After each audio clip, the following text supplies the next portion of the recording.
সপ্তাহে একটা দিনের জন্যই আমি অপেক্ষা করি, আর সেটা হচ্ছে সোমবার।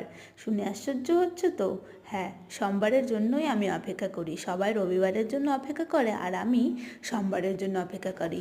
কারণ আমরা যেখানে থাকি সেইখানে সোমবারে মার্কেট বন্ধ। তাই সোমবারে দেরি করে ঘুম থেকে ওঠা, আর তারপর আরামসে ধীরে সুস্থে সব কাজ করা।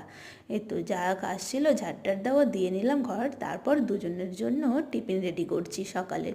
দুজনের জন্য 2 কাপ চা করে নিলাম, তোমার দাদার জন্য ডিম সিদ্ধ করে নিলাম, বড়ার জন্য দিয়ে দুজনে মিলে টিফিনটা করে নিলাম। তারপরে এই বরমাসে গিয়েছিলো বাজারে, বাজার থেকে মাংস নিয়ে এসেছিলো চিকেন, সেটাই আজকে দুপুরে রান্না হলো। চিকেনটা ভালো করে ভেজে নিয়ে এবার আজকে রান্না করলাম, কিন্তু দারুণ হয়েছিল খেতে। আর আজকে দুপুরের মেনুতে ছিল উচ্ছে ভাজা, স্যালাডে ছিল সস, লেবু আর মাংস। এই দিয়েই দুপুরের খাবারটা খেয়ে নিলাম। এইভাবে দিনটা